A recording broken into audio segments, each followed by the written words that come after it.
Okay, so what is a lens? Lens is basically if we consider camera body as a brains, lens is the actual body of the camera. So body is the brain, body has the every technology, while lens is the way how body will work. Body is the extension while being a part of the camera. So you could have the most expensive camera, but if you don't have the cheapest lens, your photos won't be as good as opposed to if you have the cheapest of the camera but the perfect of the lens. So if you have an option between choosing a lens or choosing a camera, always go with choosing a better lens over a better camera. It doesn't mean that you are getting the most worst quality available. It's just that if you have three options between the most expensive and affordable one, go with affordable body with the expensive lens.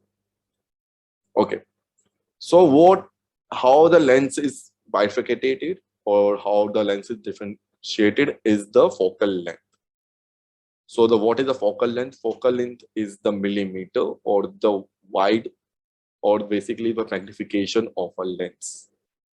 So what is the angle of view of the lens? So if we talk about this particular lens, it's a 24 to 70. 24 millimeter being the widest end, 70 millimeter being the tele end. So if I'm clicking a photo at 70 millimeter, I will be clicking something of this sort.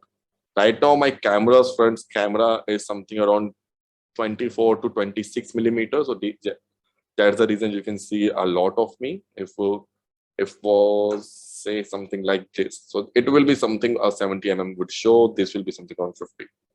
So the 50 mm is what your eye sees naturally, and that is considered to be the most natural focal length for any camera, and that is one of the most popular focal length as well. So first of all, we have ultra wide angle lens. Anything which is 16 millimeter and beyond, less than 60 millimeter on a full frame, while less than 10 millimeter on a crop sensor. So the reason for that, again, what I missed to mention is full frame is equal to 1x. APS-C is equal to 1.5 or 1.6x. What that means is if I'm using a 10 millimeter lens on a full frame body, it will be a 10 millimeter. If I'm using a 10 millimeter lens on a crop sensor body, which it means 10 multiplied by 1.5 or 1.6 equal to 15 mm or 16 mm. So essentially my 10 mm lens is now a 16 mm lens. Another point in that is aperture, which also again, if my aperture is 1, on full frame it will be 1, but on a crop sensor it will be around 1.6. Sorry, 1.5 or a 1.6. Now, what is aperture? What is that? That is a part of our masterclass. It is a very long subject, which will take a lot of time explaining it here. So we do have that in our masterclass, which Tane will tell you at the end what that is. Okay. So the first of all is the ultra wide angle lens. So now ultra wide angle lens is used for two parts: architectural photography and astrophotography. If you want to capture basically a big building like cathedrals, like palaces, like Taj Mahal, in its whole structure and not just a part of it, you use a ultra wide angle lens. Problem with it is, downside of it is it makes people the look distorted. Basically, we have concave lens and we have convex lens. So this is a concave lens. So what it does is your photo will be like this. So instead of going a straight line, it will be a little bit curved. Please don't do this annotation on the screen. It looks like you're a 5-year-old.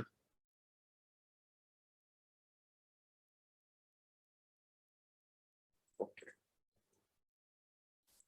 So next is a wide angle. Wide angle is anything between 16 mm to 35 mm or a 10 to 24 mm on a crop sensor. Now this will capture more of stuff. First, starting from on the wide angle, we can capture the architecture. or indoor scenes. In the next, we on something around between 20 to 24 mm, we can go with the landscape. 24 to 35 will be work for your street photography, or maybe a videography, or general type of photography. Next is a normal lens or a standard focal length, 24 to 70 mm on a full frame and 18 to 55 on cropped, which is right now my lens. It will cover almost everything but nothing. The reason for that is 24 is not wide enough for architecture, 70 is not zoomed enough for portraits. But it will do everything that you need to do.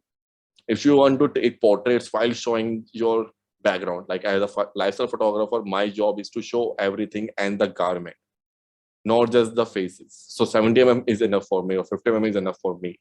If I wanted to take just the headshot or the face, I would have gone with 85 or maybe 135 or 105 mm.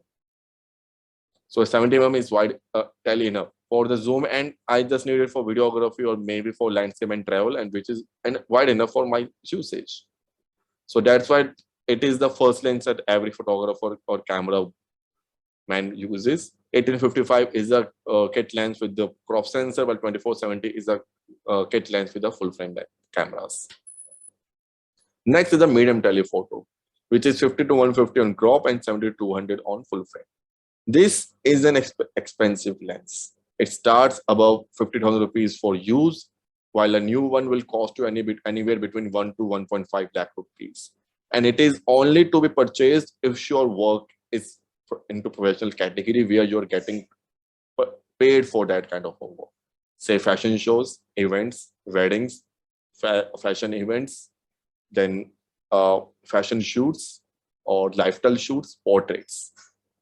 It's a very expensive and very high-end lens which shouldn't be purchased unless or until your job needs it for. Then is a telephoto lens. As the name suggests, telephoto means a tele lens, which is very expensive, even more expensive than a normal telephoto. And it is meant for wildlife, bird photography, and sports photography. And super telephotos are used generally for, again, sports and wildlife. These two lenses are so expensive that they can go upwards of 16 lakh rupees for lenses used during cricket match and football matches. Something like 800 mm lenses cost around almost 16 lakh rupees. A 400 mm 2.8 will cost you around 10 lakh rupees. So these are highly specialized lenses used in a highly specialized category.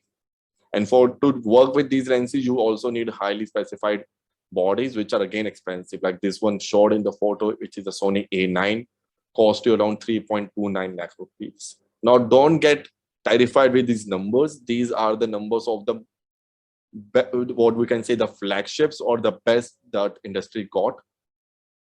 So there are cheaper options, there are affordable options. If you want to start into that category, there are affordable options, but these are the best of the best.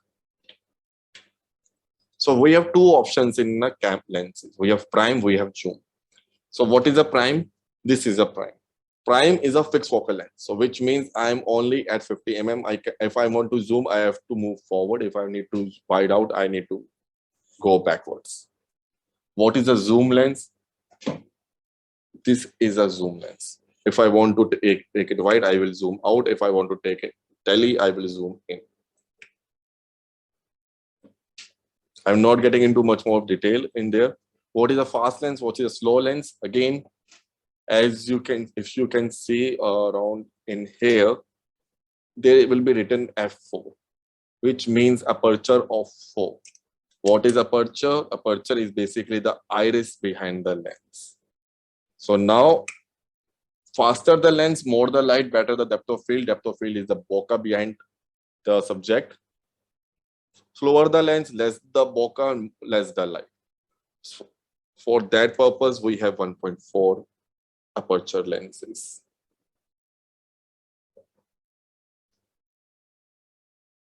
Specialty lenses. For macro photography, close-ups, insects, jewelry, anything which is as close as going like this is a macro.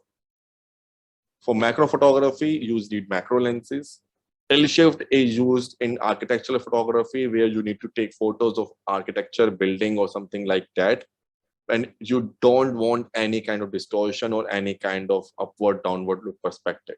You want perfect photo of the building, then you use tilt shift. And tilt shift is only used in architectural photography and nothing, nowhere else. So unless or until you are an architect or interior designer, this lens is not for you.